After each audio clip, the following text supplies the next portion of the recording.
우리가 하나님의 하시는 일에는 우연이란 존재하지 않습니다. 하나님의 모든 계획과 또 빈틈없고 치밀한 그 섭리 가운데서 모든 일들이 진행되기 때문입니다. 오늘 본문 1절에 예수님께서 여리고로 들어가 지나가시더라, 이렇게 먼저 말씀이 시작됩니다. 예수님께서 우연히 여리고로 지나가시는 것이 아니라는 것입니다. 여리고로 들어가 지나가시는 분명한 이유가 우리 주님께 있으셨다는 것이죠. 그 이유가 바로 10절 말씀이죠. 우리 같이 읽어보죠. 인자가 온 것은 잃어버린 자를 찾아 구원하려 함이니라. 하나님께서는 바로 이 잃어버린 자를 구원하시기 위한 하나님의 그 창세전의 계획과 또 섭리 가운데 우리 주님의 발걸음을 여리고로 향할 수 있도록 인도하셨다는 것입니다. 우리 주님의 철저한 계획과 주도하에 그 구원하실 자를 찾아, 잃어버린 자를 찾아 그 여리고를 방문하신 것입니다. 그 여리고가 일어난 그 장소에 바로 삭개오라는 사람이 살고 있었다는 것이죠. 우리가 여리고에 대해서 우리가 잘 알고 있지만 한 번 더 오늘 본문의 이 배경을 이해하는 차원에서 여리고에 대해서 한번 알아볼 필요가 있는 것 같습니다. 이 여리고라는 이 도시는 지구상에서 가장 오래전에 세워진 도시다라는 그런 말이 있습니다. 기원전 약 8,000년 전에 도시가 세워졌고, 그리고 이곳에 사람들이 살았다라고 그렇게 역사는 기록하고 있습니다. 이스라엘 백성들이 출애굽을 한 후에 가나안 땅에 들어가 가장 먼저 공략했던 성으로도 잘 알려져 있는 곳이 바로 이 여리고입니다. 왜 이렇게 오래전부터 사람들이 이 여리고에 살았는가? 한마디로 살기 좋아서죠. 이 이스라엘은 물이 귀한 지역 아니겠습니까? 그런데 이 여리고는 물이 풍부한 그런 지역이었습니다. 샘들이 참 많았고요. 그 가운데는 지금도 1분 분당 약 4톤의 그 샘물이 솟아나오는 그런 샘이 있다고 합니다. 그렇기 때문에 푸른 녹지대가 아주 잘 조성이 되어 있고요. 또 10m가 넘는 그런 종려나무들이 울창하게 또한 그 숲을 이루고 있는 곳이 바로 이 여리고입니다. 그래서 종려의 성읍이다라는 그런 별명이 붙을 정도로 그렇게 나무가 울창하게 우거져 있는 그런 곳이 바로 이 여리고성이라는 것입니다. 헤롯 왕이 자기의 이 겨울 궁전을 건축한 곳도 바로 이 여리고입니다. 그만큼 기후나 환경이 아주 좋은 곳이라는 거죠. 이 사진은 지금 현재 여리고라는 도시의 사진입니다. 우리가 봐도 금방 이 팔레스타인의 그 사막의 황량한 광야의 어떤 그런 분위기와는 전혀 다른 그런 도시의 모습을 우리가 볼 수 있을 것 같습니다.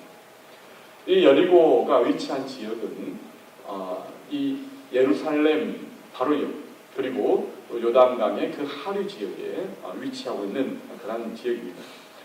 팔레스타인의 한 중심, 이 심장부에 위치하고 있기 때문에 여러 나라의 무역선들이 오고 가는 그런 길목이었고, 또 세관이 있는 이 세관 도시였습니다. 한국으로 따지면 부산 또는 인천 정도 되겠죠. 아주 큰 그런 이 무역이 이루어지고 있는 세관 도시입니다. 이 지역에 여러 가지 참 이 특산품들이 많았는데, 향유의 원료로 쓰이는 발삼이 아주 이 여리고의 특산품이었고요. 또 사해가 가까웠기 때문에 이 소금, 또 역청, 유황이 아주 풍부하게 나오는 그런 곳이었기 때문에 아주 막대한 이익을 거둬들이는 그러한 도시였다는 것입니다.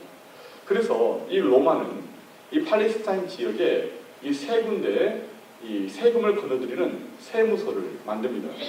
하나가 가이사랴이고요, 또 하나가 가버나움이고요, 그리고 이 하나가 이 여리고입니다. 이 여리고성은 팔레스타인 지역에서 가장 로마를 많이 닮은 도시다라는 그런 말이 있을 정도로 모든 건물이나 또 모든 분위기가 로마를 그대로 옮겨놓은 것 같은 그런 곳이었다는 것이죠. 그리고 이 도시가 세금을 엄청나게 거둬들이는 그런 도시였기 때문에 이 여리고에서는 세금을 거둬들이는 이 세리라는 이 직분이 아주 중요한 그런 이 관직 중에 하나였습니다. 그래서 이 유대 속담에 이런 말이 있다고 합니다. 출세하려면 여리고로 가라. 그러나 사람이 되려면 여리고에서 나와라. 이런 유대 속담이 있을 정도로 이 여리고는 참 부와 또 무역이 아주 풍부한 또한 세금을 많이 거둬들일 수 있는 그런 도시였다는 것입니다. 그런데 그 도시 가운데 삭개오가 살고 있었고요. 그리고 오늘 본문에는 그 삭개오가 어떤 사람인가에 대해서 소개를 하고 있습니다. 그 세간 도시인 이 여리고에 이 삭개오가 세리였는데 그것도 그냥 세리가 아니라 세리장이었다는 것입니다. 한마디로 세무소장이었다는 것입니다. 그리고 아주 또 부자였다 이렇게 일단 소개하고 있습니다. 삭개오는 어떤 사람입니까? 세리장요 부자였다. 근데 이 삭개오의 이 이름이 순결하다, 의롭다라는 그러한 뜻을 가지고 있는 이름이었습니다. 한마디로 우리가 이름값 못한다 그런 말이 있죠. 이 삭개오는 이름값을 제대로 하지 못하는 그러한 사람이었다는 것입니다. 아마 이것이 늘 삭개오의 마음을 부담스럽게 하고 또 괴롭고 힘들게 했던 것 같습니다. 여리고에서 세리장이 되었다는 것, 세무소장이 되었다는 것은요, 이것은 모든 출세와 부를 다 성취했다는 그런 뜻이기도 합니다. 하지만 이 삭개오의 마음은 늘 공허했습니다. 영적인 갈급함을 느꼈습니다. 아무리 채워도 채워지지 않는, 아무리 모아도 만족이 없는 그런 무언가가 그 허전한 그 빈 공간이 그의 마음속에 자리 잡고 있었다는 것입니다. 삭개오는 어떤 사람이었습니까? 삭개오는 자신에 대한 편견에 갇혀있던 그런 사람이었습니다. 삭개오는 키가 작은 이런 외모의 핸디캡을 가진 그런 남자였습니다. 이 신체적으로 불리한 조건을 가진 사람이었다는 것이죠. 이러한 자신의 핸디캡을 가지고 있음에도 불구하고 그가 세리장의 자리에까지 오르렀다는 것은요, 그가 이 자신이 가지고 있는 신체적인 핸디캡을 극복하기에 얼마나 치열한 삶을 살았는가 어느 정도 짐작을 할 수 있는 부분입니다. 엄청난 목적의식과 치열한 승부욕, 성공과 돈이면 다 된다라는 그런 편견에 갇혀 사는 사람이 바로 이 삭개오였다는 것입니다. 아마 사람들은 이 삭개오에 대해서 그렇게 좋은 평판을 하지 않았을 것입니다. 하지만 삭개오는 또 그런 말을 들을 때마다 너희들이 내가 부러워서 시기하고 있는 것뿐이야. 아마 이렇게 생각했을지 모르겠습니다. 옛 우리 속담에 개처럼 벌어서 정승같이 쓴다라는 이 말이 있습니다. 하지만 정작 개처럼 돈을 벌기는 벌었는데 정승처럼 쓰지 못하는 그 딜레마에 이 삭개오가 빠져 있다는 것입니다. 외모에 대한 열등감, 그것은 자신에 대한 편견을 만들어주고 또 그 편견 속에 자신을 가두어버렸다는 것입니다. 이미 그 자아가 병들어버리고 그 인격이 병들어버리고 말았다는 것입니다. 이 열등감만큼 모든 사람들의 마음을 억누르는 단어가 없습니다. 피하고 싶은 또 인정하고 싶지 않은 단어가 바로 이 열등감이라는 그런 단어입니다. 이 미국 갤럽에 의하면 당신은 당신의 외모에 만족하는가? 이렇게 질문을 남녀 스타들이 했다고 합니다. 그때 이 남성들 중에 28%만이 나의 외모에 만족한다 그렇게 대답을 했고요. 나머지 72%는 만족하지 못한다 그렇게 응답을 했습니다. 여성들은요, 남성들에 비해 더 만족도가 낮았는데요, 13%만이 만족한다 그렇게 말했고요, 87%가 나는 내 외모에 만족하지 못한다 이렇게 응답을 했습니다. 두 번째 질문이 뭐였냐면, 만약 여건이 된다면 당신의 외모를 바꾸겠는가? 이런 질문을 했습니다. 남성들이 94%가 나는 바꾸고 싶다. 여성들은요, 99%가 바꾸고 싶다. 이렇게 응답을 했다는 것입니다. 여러분, 만약 여러분들에게 어떤 모든 여건이 되어서 외모를 바꿀 수 있다고 한다면 어떻게 하시겠습니까? 바꾸겠다는 마음 손들어 보시기 바랍니다. 네, 한 분. 굉장히 솔직하신 분이세요. 이 손들지 않는 분들은요, 이 두 부류 중에 한 부류입니다. 한 부류의 사람들은요, 이 건강한 자아상을 가지고 계신 분들이고요, 또 한 부류의 사람들은요, 자기 자신을 너무 모르는 분들입니다. 여러분, 모든 사람들은 열등감을 가지고 있습니다. 인류 역사상 어떤 전쟁과 어떤 질병보다 인간에게 불행을 가져다 주는 것은 열등감입니다. 여러분, 모세만큼 위대하게 쓰임받은 지도자가 없죠. 그럼에도 불구하고 하나님이 모세를 부르셨을 때 이 하나님의 부르심에 흔쾌히 모세가 응답한 것이 아니었습니다. 아, 하나님 저를 불러주시니 감사합니다. 사람 참 잘 보셨습니다. 역시 하나님이십니다.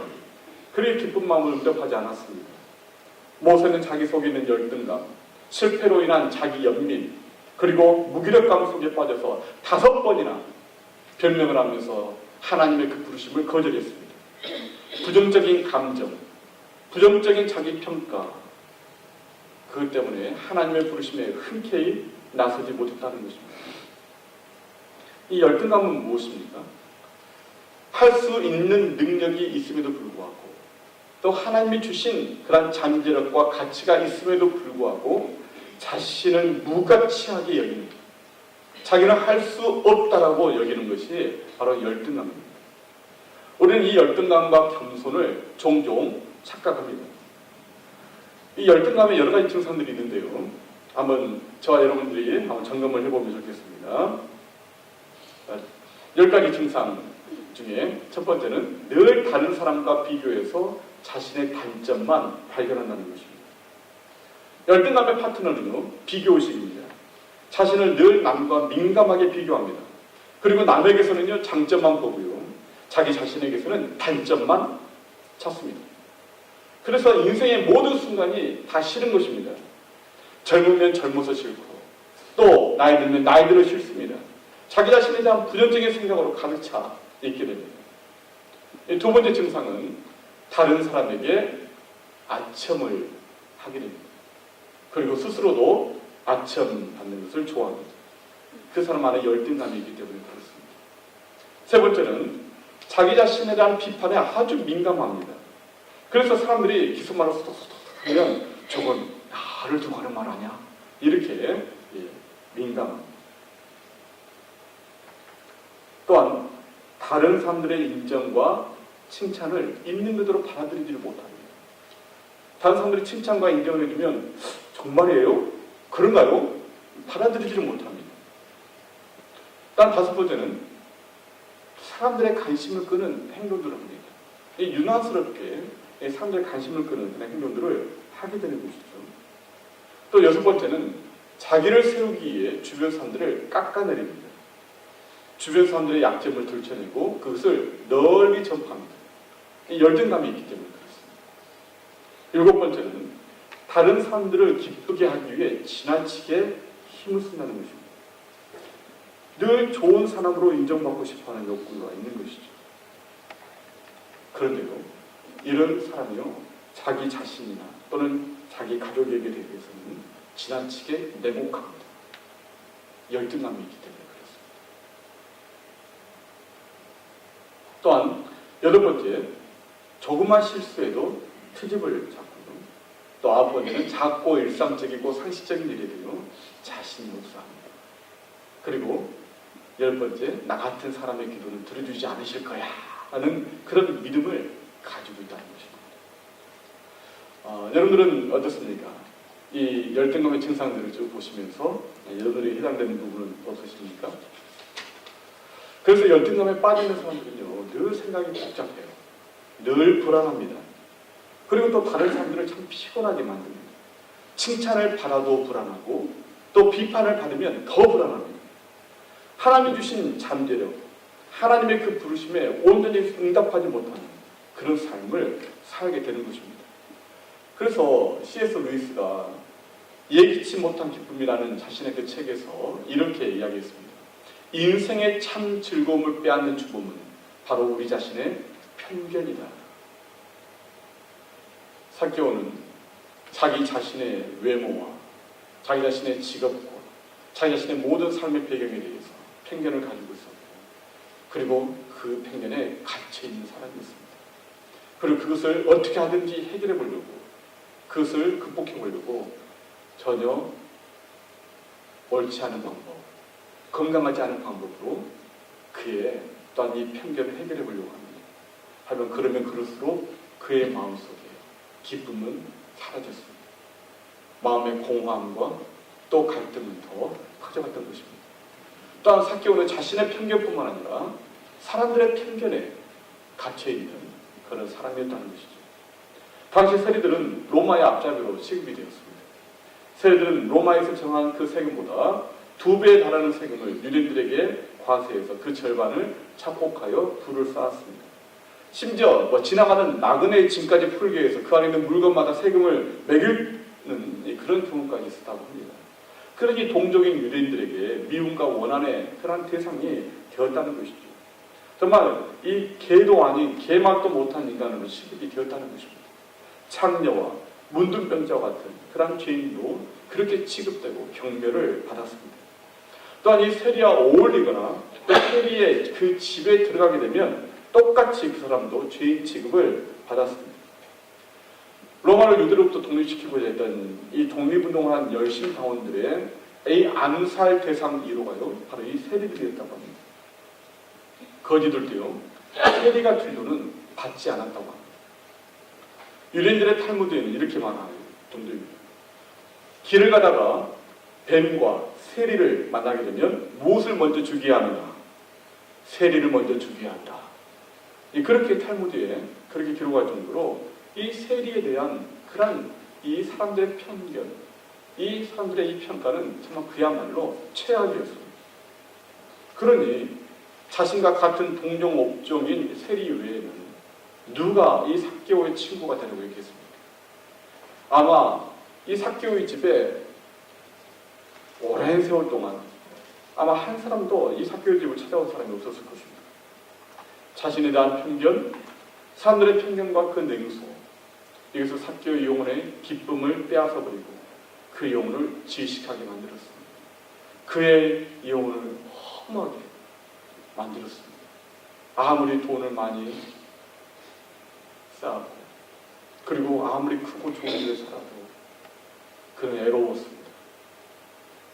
자신의 그 마음속에 이러한 허전함을 도무지 해결할 방법이 없었습니다. 영적으로 갈급했습니다. 그러다 어느 날 삭개오는 사람들의 웅성거리는 소리를 듣게 됩니다. 유대 땅에 예수님이라는 구원자 메시아가 오셨다는 것입니다. 그분은 죄인과 또한 창녀의 친구가 되어주시고 병자들을 고쳐주시고 또 가난하고 무식하고 소외된 사람들을 가까이 하셨다는 그런 말을 듣게 됩니다. 삭개오의 마음속에 호기심이 생깁니다. 그분은 어떤 분이실까? 나 같은 죄인도 만나주실까?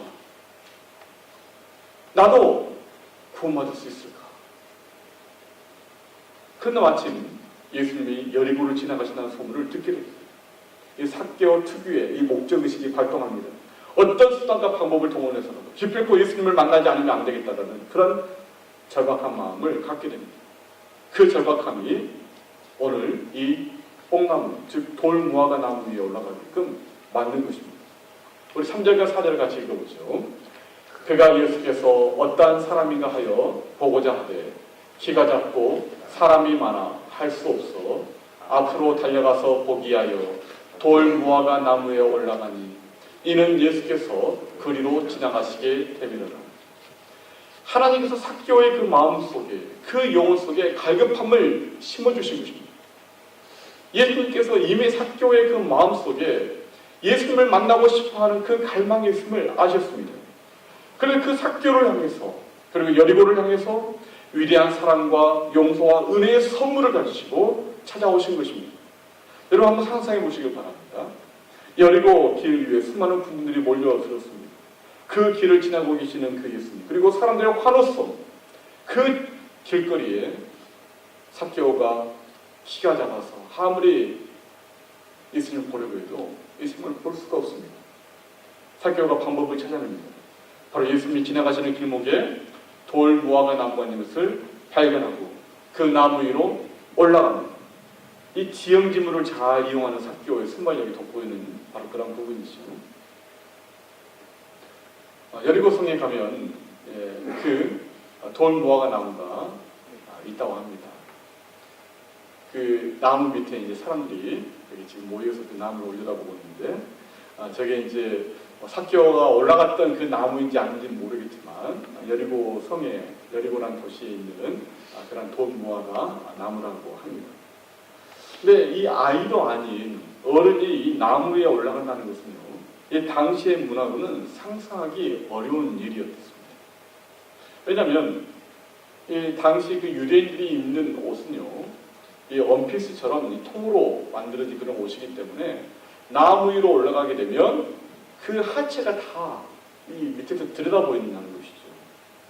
그래서 아이들이 올라가는 것은 괜찮았지만 어른이 나무 위로 올라간다는 것은 이것은 정말 경박하고 품위없고 금기시되는 그런 행동이었다는 것입니다. 근데 삭개오는 전혀 그런 것을 계획치 않고 나무 위에 올라갔습니다. 그만큼 이 삭개오의 마음속에는 단순한 예수님을 한번 보자라는 어떤 호기심 그 차원을 뛰어넘는 그런 절박함이 그에게 있었다는 것입니다. 예수님을 보고자 하는 그의 행동, 예수님을 간절히 만나기를 원하는 그 마음이 삭개오의 그 마음에 너무나 절박하게 있었다는 것입니다. 삭개오는 예수님을 보기 원했고 예수님을 만나기 위해서는 자신의 모든 그런 위신, 격식 따지지 않았습니다. 사람들이 앞을 가로막고 있을지라도 그것을 벗어나기에 가감하게 나무 위로 올라갔습니다. 예수님이 그의 눈에 들어왔습니다. 그리고 예수님과 눈이 딱 마주쳤습니다. 예수님께서 긍휼히 여기시니 또한 애정과 연민의 눈빛으로 삭개오를 바라보셨을 것입니다. 그런데 예수님이 갑자기 삭개오야 그 이름을 부르시는 것입니다. 아마 삭개오가 온 몸이 얼어붙었을 것입니다. 숨이 막혔을 것입니다.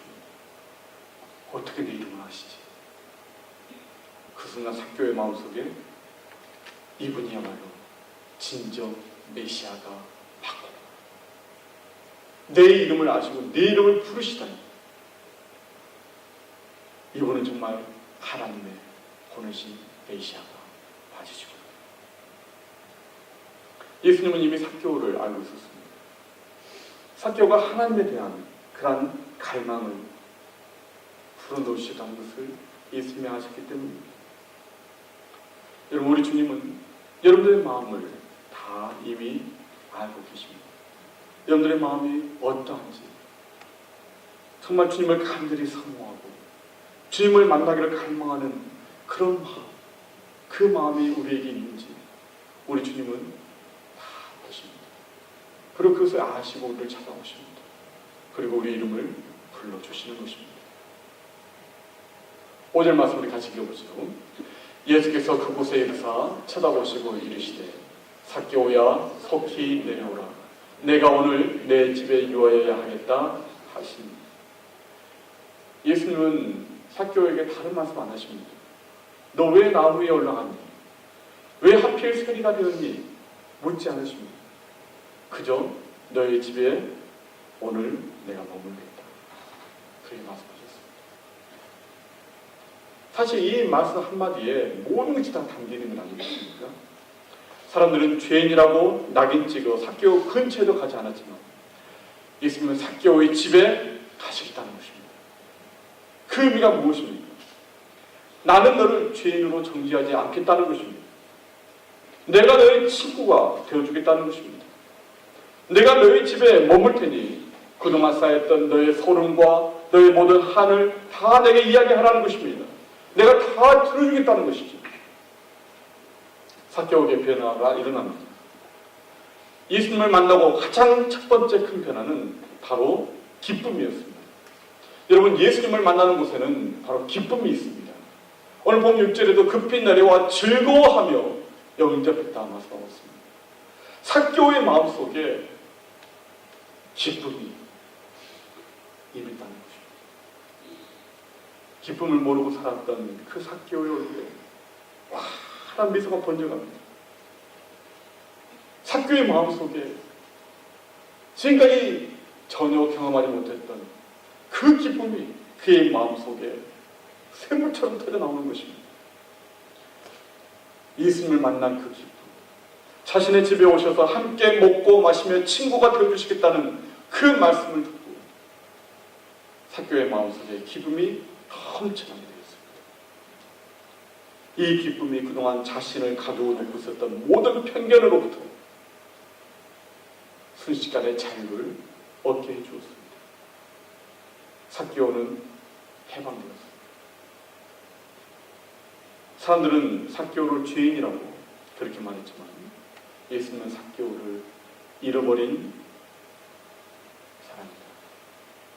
잃어버린 다시 되찾아야 할 아브라함의 자손입니다. 이렇게 불러주셨습니다. 여러분, 우리는 예수님을 만나는 그 만남을 통한 기쁨이 여러분 마음 가운데 있으십니까? 예수님 때문에 정말 세상 속에서 기쁨을 얻지 못하고 살다가 예수님을 만나고 그분의 음성을 듣고 또 그분의 사랑을 깨닫고 여러분 마음 가운데 정말 기쁨이 다시 회복되어지는 그런 역사가 여러분 가운데 있으십니까? 여러분 가운데 혹시 그 기쁨을 잃어버리셨다면 바로 우리는 예수님을 다시 만나야 하는 것입니다. 그 예수님을 우리는 다시 찾아야 하는 것입니다. 내 마음속에 들어오시도록 그리고 내 인생에 다시 찾아와 주시도록 우리는 예수님께 간구해야 하는 것입니다. 이것을 옆에서 지켜보는 사람들이 수군거립니다. 이야, 저가 죄인의 집에 들어갔구나. 하지만 삭개오의 귀에 그 말이 들려올지라도 이제는 삭개오는 전혀 개의치 않습니다. 이제는 더 이상 그런 것들에 이제는 더 이상 자신에게 큰 문제가 아니었습니다. 예수님을 만났기 때문입니다. 예수님이 나를 친구로 받아주시기 때문입니다. 예수님께서 나의 구원자로 나의 집에 오셨기 때문입니다. 사람들이 나에 대해서 뭐라 말하든 이제는 전혀 그것이 나에게는 아무 상관이 없었습니다. 삭개오는 사람들의 편견으로부터도 해방되었습니다. 자유를 얻게 된 것입니다. 더 이상 자신의 그 열등감에 핸디캡에 묶여 살 이유가 그럴 필요가 없어졌습니다. 나는 예수님께 사랑받고 예수님께 인정받고 예수님의 친구가 되었고 예수님이 나의 주님이 되었다. That's it. 그걸로 충분한 것입니다. 주님을 만난 그 기쁨이 그 모든 것들을 아무것도 아닌 것으로 만들어버린 것입니다. 바로 이것입니다. 그 기쁨이 우리를 변화시킵니다. 그 기쁨이, 주님을 만난 그 기쁨이 우리의 모든 열등감을 치우고 주님을 만난 기쁨이 우리의 모든 핸디캡을 극복하게 만듭니다. 주님을 만난 그 기쁨이 사람들의 그 평가와 사람들의 그 모든 수군거림을 전혀 아무것도 아닌 그런 것으로 여겨보겠습니다. 두 번째로 삭개오에게 일어난 변화가 있었습니다. 그것은 바로 참된 회개와 그리고 새로운 헌신의 그런 모습으로 변화가 되었다는 것입니다.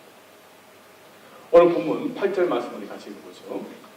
삭개오가 서서 주께 여짜오되 주여 보시옵소서 내 소유의 절반을 가난한 자들에게 주겠사오며 만일 누구의 것을 속여 빼앗은 일이 있으면 내 갑절이나 갚겠나이다. 주님을 만난 그 기쁨은 삭개오에게 진정한 회개를 가져옵니다. 그리고 율법의 그 모든 요건과 그 조건을 뛰어넘는 그런 헌신을 하게 합니다. 주님을 만난 그 기쁨이 이제 예수님께 자신의 변화된 삶을 행동으로 대신하겠다는 그런 결단으로 이어지게 만듭니다. 행동으로 옮겨지는 것, 진정한 회개입니다. 말로서만 자신의 죄를 뉘우치는 것이 아니라 삭개오는 자신의 행동으로 자신의 그 회개를 주님 앞에 드러냅니다. 누구의 것을 속여 빼앗은 일이 있으면 내 갑절이나 갚겠나이다. 이 말은요, 율법의 규정입니다. 출애굽기 22장 1절에 보면은 네가 도둑질한 것은 4배로 갚으라 라는 율법의 그러한 조항이 있습니다.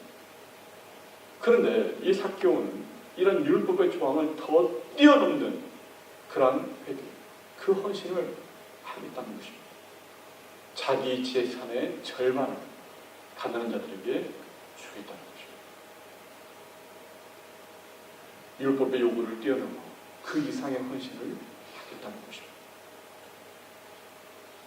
그는 지금까지 돈이 그의 인생의 주인이었습니다. 돈이면 다 된다는 자신의 편견에 갇혀 살았던 사람이었습니다. 하지만 이제 그의 인생의 주인이 바뀌었습니다. 돈에서 주님으로 바뀐 것입니다.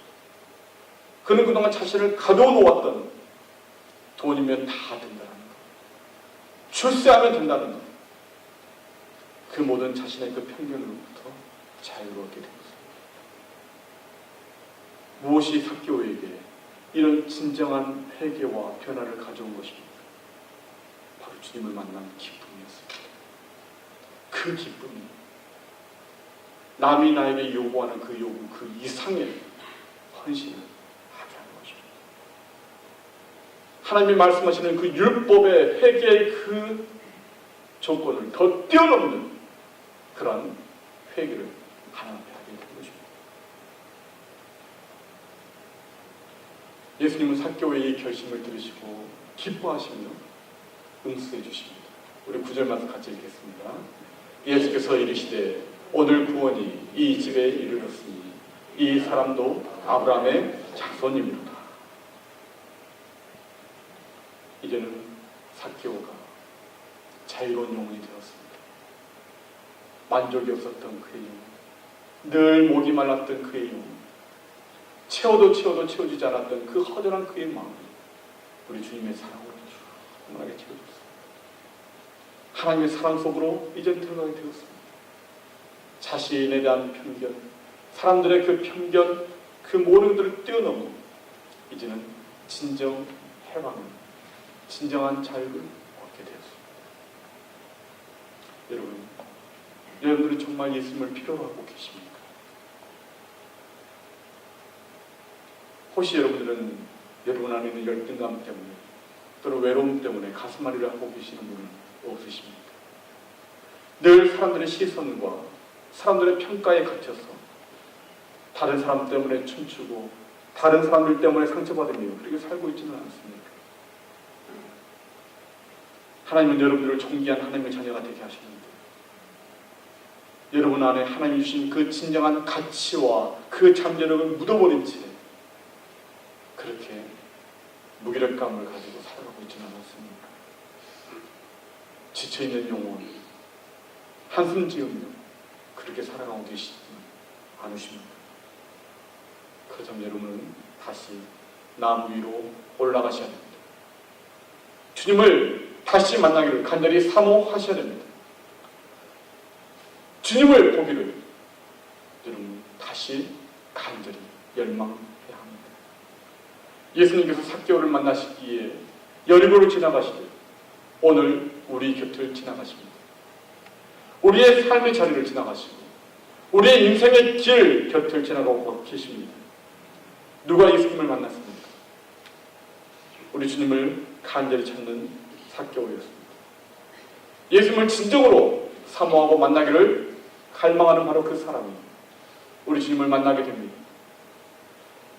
예수님께서 우리의 눈과 눈이 마주쳐 그렇게 보기를 원하십니다.